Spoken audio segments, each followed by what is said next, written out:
On the run. Hadush Kebatu, the asylum seeker who sexually assaulted a 14-year-old girl and a woman in Epping and sparked protests across the UK. You go to the police station now. Okay. So you're under arrest.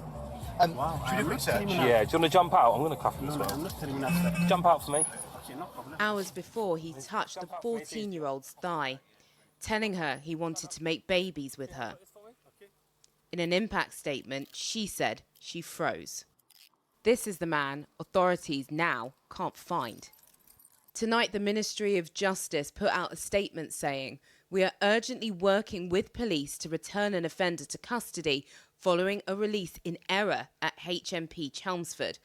Public protection is our top priority, and we have launched an investigation into this incident." Hadush Kebatu was initially sentenced to 12 months, but was being transferred to an immigration detention centre to be removed.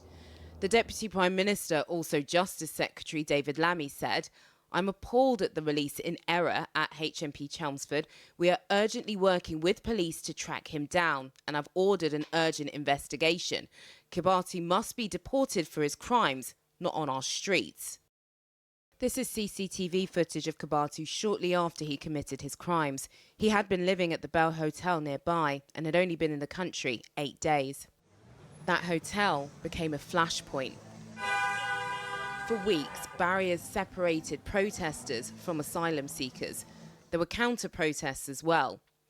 Both sides divided over the policy that put asylum seekers in these hotels in the first place. Opposition parties have been quick to respond. Kemi Badenoch said it showed a level of incompetence that beggars belief, and Nigel Farage commented Britain is broken. Tonight, Hadush Kebatu, the criminal who the judge said had a significant risk of reoffending, is out. While questions will be raised about how this happened, the main focus has to be, where is he? Well, our senior political correspondent, Paul McNamara, joins us from the Ministry of Justice. Paul.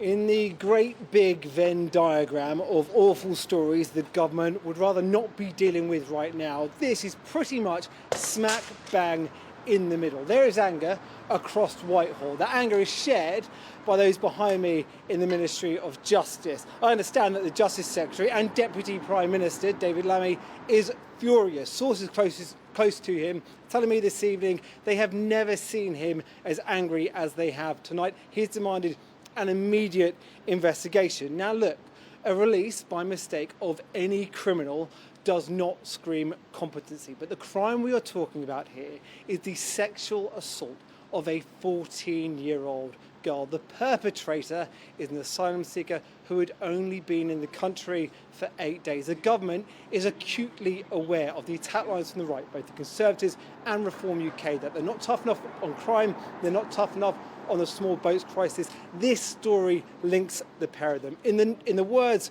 of a minister that I spoke to this evening, this quite literally really is the last thing we needed or wanted to happen.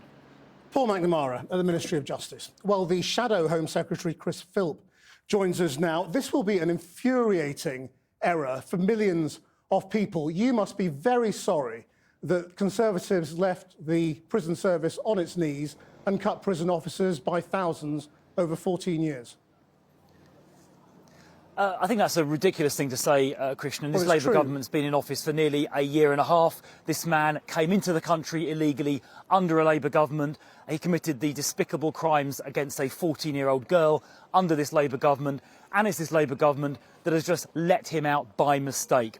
There is only one group of people to blame for this, and that is the Labour government. They've let out a dangerous sex offender who preyed on a 14-year-old girl just 8 days after entering the country illegally, and now they've let him out. This is staggering incompetence, unbelievable ineptitude by David Lammy and Shabana Mahmood, and children, young girls in Essex are going to be at risk tonight because of Labour's incompetence. What should be happening is that within a week of arrival, illegal immigrants should be getting deported back to their country of origin if possible, or a safe third country if not. We set out that plan at that party conference a few weeks ago. Let's not go into that.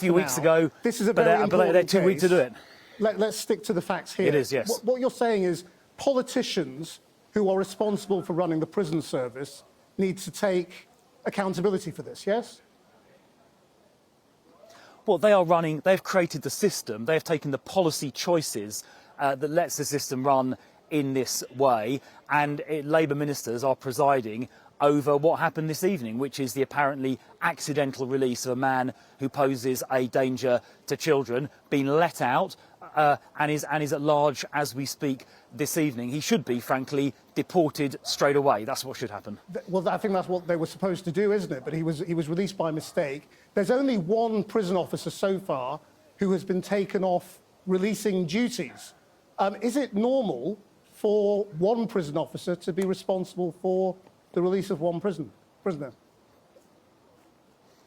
Well, I think there should be more checks than that. But as I say, it's a systemic problem. Labour ministers are presiding over the whole system, the way that illegal immigrants are dealt with, the way they're housed, the way that prisoners are then handled. So it's a problem with the system, but clearly an inquiry is needed into exactly what happened here.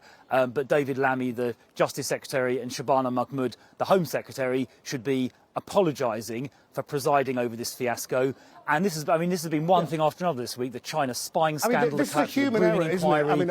Illegal immigrants going back. Let's not go into that. This is a very important case. I mean, prison officers have gone down under this government by hundreds.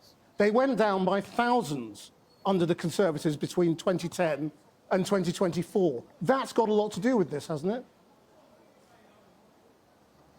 Well, and at the same time, police numbers under the Conservatives were at record levels when we left office. It's about how the system runs. It's about how the system is set up, and letting illegal immigrants stay in this country without getting deported, I think is a mistake. And I tried to say a minute ago, we have set out a different approach where we get rid of the European Convention on Human Rights, which allows people like this illegal immigrant to stay here. Well, he shouldn't have been here in the first place. He should have been deported. In our view, under our new policy, he should have been deported straight away. The European Convention on Human Rights currently makes that difficult, which is why we need to get rid of it. And this situation wouldn't have arisen in the first place if he had been removed. Thank you very much indeed.